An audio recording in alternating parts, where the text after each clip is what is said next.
98.3 मिर्ची पर मैं वजदान हूँ, आपका मेज़बान वक्त सहर प्रोग्राम का। फिर एक बार आप सबके साथ हाजिर हूँ। मेरे साथ मुफ्ती उमर अमीन इलाही साहब हैं वक्त सहर प्रोग्राम पे, और हम बात करते हैं कुछ ऐसी जो शायद बहुत लोगों को पता भी हो, लेकिन हम याद दहानी पे ज़्यादा जो है फोकस करते हैं। तिम कथ यम सारनी पाइश मगर इस दुनिया में भाग दौड़ में भूल जाते हैं। तो याद दहानी की बात है गुफरान रमज़ान। गुफरान रमज़ान आज की शौक टॉपिक। तो मुफ्ती साहब अस्सलामु अलैकुम वरहमतुल्लाहि वबरकातुहू। वालेकुम अस्सलाम वरहमतुल्लाहि वबरकातुहू। गुफरान रमज़ान, ये टर्म जो है इस पे आप थोड़ी रोशनी डालें। जी, गुफरान ये अरबी का लफ्ज़ है और मतलब है इसका मगफिरत, यानी गुनाहों का बख्श दिया जाना और कोताहियों से दरगुजर करना। ये महीना जो है इसको शहरुल गुफरान भी कहा जाता है। शहरुल गुफरान यानी ये मगफिरतों का महीना है। इसमें अल्लाह तबारक व तआला अपने बंदों के सारे गुनाह माफ़ फरमाते और बहाने अल्लाह ताला तलाश करते कि मैं किस तरह अपने बंदों के गुनाह माफ़ करूं। मिसाल के तौर पर पहला बहाना, अल्लाह तबारक व तआला ये सोचते हैं कि अल्लाह तबारक व तआला की तरफ से ये हुक्म होता है पहली रात में, ए जिब्राइल आप चले जाएं और जाने के बाद जितने भी सरकश शयातीन हैं उनको कैद कर लीजिए। बुखारी शरीफ की रिवायत में आता है कि जब इदा दखल शहर रमज़ान, जब रमज़ान का महीना दाखिल होता है, शुरू होता है, सुफ़िदत शयातीन, शयातीन को बंद कर दिया जाता है, कैद कर लिया जाता है। आज तक हम कहते हैं कि मुझे फिसलाया शैतान ने, शैतानन डोल नज़ब, शैतानन कोर में हुतकन, या शैतान साथ राटते में कोर में यतकन। अब अल्लाह ताला फरमाते हैं कि देख शैतान को तो मैंने दूर कर लिया, शैतान को मैंने अब आपके लिए खुला मैदान है, अब खूब इबादत करो, अब खूब अल्लाह ताला को राज़ी करो। तो ये अल्लाह तबारक व तआला पहली रात में शैतान को कैद कर देते हैं ताकि इंसान जो है वो आमाल की तरफ लग जाए और आमाल की वजह से मैं इसकी मगफिरत करूँ। एक बात। दूसरी बात, हदीस में आता है कि हर इफ्तारी के वक्त अल्लाह तबारक व तआला हर बंदे मोमिन की एक दुआ कबूल फरमाते। अच्छा कहाँ रहता सोचा मैं ना दुआ कबूल गसा है बुझ मांगा में।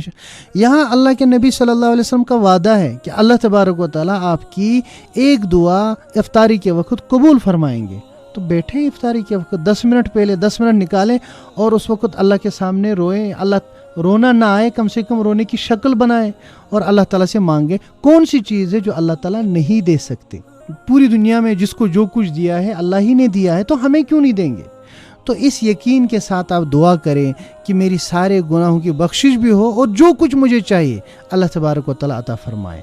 तो अल्लाह ताला गुनाहों की बख्शिश भी फरमाते हैं और जो कुछ आपको चाहिए वो अता फरमाते हैं। इसलिए इसको शहर गुफरान कहा जाता है, मगफिरत का महीना कहा जाता है। आपने जिक्र किया इसमें जब आप वजाहत कर रहे थे कि शैतान शीवा बंद था कैद दिवान करने, वारिया लुक अत पे मजाक करा, वारिया लुक अत पे तनकीद करा, मगर असल हवाले से अगर बात की जाए तो किस तरह से शैतान को बंद किया जाता है? क्योंकि काफी सारे लोग आके ये भी कहते हैं कि फिर भी तो गलत काम हो रहे हैं। सही।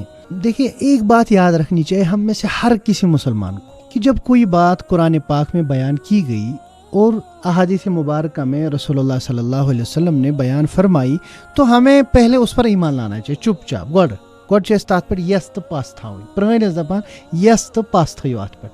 अम पत अगर बासान मे ना समझ तरह पत पे आलम दपन मे ना समझी तरह मे वन यथ क्या मतलब, इसका माना समझाए मुझे।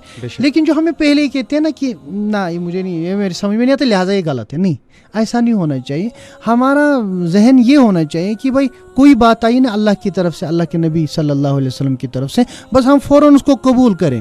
कबूल करने के बाद अगर आपको लगता है कि भाई इसमें ये मेरी समझ में नहीं आता है, आप किसी जानने वाले से, कुरान का हुक्म है फस्अलू अहल ज़िक्र इन कुंतुम ला तालमून, अगर आपको कोई बात मालूम नहीं है तो आप अहले इल्म से पूछो, जो जानता है उससे आप पूछो।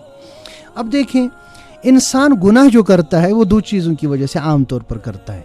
एक तो वो करता है शैतान की वजह से, दूसरा करता है वो नफ्स की वजह से। बल्कि आपको ताज्जुब होगा कि शैतान को भी अपने ही नफ्स ने बहका दिया। हाँ, तो शैतान के लिए नफ्स शैतान था, शैतान के लिए नफ्स बड़ा दुश्मन था। तो इसलिए जो नफ्स है ना, नफ्स, इस नफ्स को आपको कंट्रोल करना पड़ता है। अब आप थोड़ा सा मैं उसकी तरफ इशारा करूंगा कि जब हज़रत आदम अलैहिस्सलातु वस्सलाम के सामने सजदा करने का हुक्म दिया गया तो शैतान ने क्या कहा, वो लॉजिक बिल्कुल सही लॉजिक था। उसने कहा ये मिट्टी से बना है और मैं आग से बनाऊँ, आग ऊपर को जाती है और ऊपर को जाने वाली चीज़ बड़ी ज़बरदस्त होती है, लिहाजा मैं बड़ा हूँ, वो तो मुझसे कम तर है। لہٰذا اس وجہ سے میں اس کا سجدہ نہیں کروں گا. اللہ تعالیٰ نے فرمایا کہ دیکھیں یہاں لاجک زیادہ نہیں چلتے, میرا حکم تھا, آپ کو ماننا تھا, فالو کرنا تھا. کیونکہ اللہ کو اطاعت چاہیے. بالکل اللہ تعالیٰ اطاعت چاہتے ہیں. اللہ تعالیٰ چاہتے ہیں کہ میرے جو احکام ہیں ان کو فالو کیا جائے. کیوں؟ کیونکہ اسی میں ہماری بھلائی ہے. مثال کے طور پر ہم نے کوئی کمپنی بنائی اور کمپنی ہم نے اسٹیبلش کرنے کے بعد اس میں ملازمین رکھے, باقی لوگ رکھے. اب جو کمپنی کا ایم ڈی ہے اس کا کام ہے صرف آرڈرز کرنا. اب ہم کیا سوچتے ہیں, بھائی یہ آرڈر کرتا ہے, میں کیوں مانوں؟ تو یہ کوئی عقل مندی نہیں ہے. پھر آپ کو چاہیے آپ خود اپنی کمپنی اسٹیبلش کریں. اسی طرح اللہ تعالیٰ نے ہمیں بنایا تو اللہ تبارک و تعالیٰ کے احکام کو, اللہ تعالیٰ کے حکموں کو ہمیں فالو کرنا ہے. اگر نہیں چاہتے, قرآن کہتا ہے تو پھر جاؤ زمین و آسمان سے باہر کوئی اور مخلوق تلاش کرو, کہیں اور کوئی نئی مخلوق بناؤ, وہ تمہارے آرڈرز فالو کریں. تو اصل میں یہ کہنا, تو اشارہ میں نے اس طرف دیا کہ یہ جو نفس ہے نا, یہ نفس کنٹرول کرنا بڑا اہم ہے. شیطان کو اسی نفس نے بسلایا. لیکن اللہ تبارک و تعالیٰ نے جو رمضان ہمیں عطا فرمایا, رمضان میں یہ نفس تھوڑا کمزور ہو جاتا ہے. یہ کمزور ہو جاتا ہے تو اس لیے گناہوں سے بچنا خود بخود آسان ہو جاتا ہے. نفس کا کیا مطلب, جی آپ کا چاہتا ہے گناہ کریں, نہیں جی تھوڑی دیر رکیں, آج نہیں کل کریں گے, اس طرح نفس کو بہلائیں. آج نفس آپ کو کہے گا یار روزہ بہت مشکل ہے, نہیں آپ کہیں کہ نہیں مشکل ہے, کوئی بات نہیں, آج کا رکھ کے دیکھتے ہیں پھر آگے کیا ہوگا. آپ کو تراویح پڑھنی ہے, بھائی 20 رکعت کون پڑھے گا یار, یہ تو بڑی لمبا ٹائم آپ کو. آپ نفس کو کہیں یار چلو 2 کر پڑھ کے دیکھتے, 2 کے بعد اب پھر نفس کو کہیں یار اور 2 پڑھ کے دیکھتے. ایک بزرگ کا واقعہ کتابوں میں لکھا ہے کہ وہ فرماتے ہیں مجھے ایک دفعہ نفس نے کہا کہ آپ تہجد آج نہ پڑھیں. میں نے کہا ٹھیک ہے. جب میں تہجد کے وقت جاگ گیا تو میں نفس سے کہا یار بیٹھا ہوں بستر میں, تو وضو کرنے میں کیا فرق پڑتا ہے, وضو کر کے آتا ہوں. میں نے وضو کیا تو میں نے نفس سے کہا یار اب وضو بھی کر لے, چل 2 رکعت پڑھتے ہیں. 2 رکعت پڑھنے میں کیا جاتا ہے, 2 رکعت میں 2 منٹ لگیں گے. کہتے 2 رکعت میں نے پڑھ لی. میں نے کہا یار ابھی تو جب 2 رکعت پڑھ ہی لیے اور 2 پڑھتے ہیں. اسی طرح پڑھتے پڑھتے انہوں نے 12 رکعتیں پڑھ لی. اس کے بعد انہوں نے نفس سے کہا یار عام دنوں میں تو 8 ہی پڑھتا تھا تہجد, آج تو نے 12. تو اس کو کٲشِر پٲٹھۍ چھِ اَتھ وَنان یہِ چھُ آسان یِتھ کٔنۍ لۄکُٹ شُر چھُنہ اَسہِ آسان, سُہ چھُ رَچھُن تہِ اَسہِ ضروٗری مگر تَتھ سۭتۍ سۭتۍ چھُ کنٹرول تہِ کَرُن. سُہ گوٚژھ نہٕ غلط عادتن منٛز مبتلا گژھُن, بُرٕ خصلت گٔژھ نہٕ تٔمِس منٛز یِنۍ. بس یہی آپ کو رمضان میں. بہت ہی خوبصورت واقعہ ایک بڑے بزرگ کا انہوں نے بتایا کہ کس طرح ہم سیلف کنٹرول اپنی زندگی میں لا سکتے ہیں, کیونکہ اسلام میں سیلف کنٹرول کی بات کی جاتی ہے, ہمارے دین میں سیلف کنٹرول کی بات کی جاتی ہے, ڈسپلن کی بات کی جاتی ہے, اور تبھی ہم کامیاب ہوں گے دین کے حوالے سے جب ہم ڈسپلن اپنی زندگی میں لائیں گے. شکریہ بہت مفتی صاحب.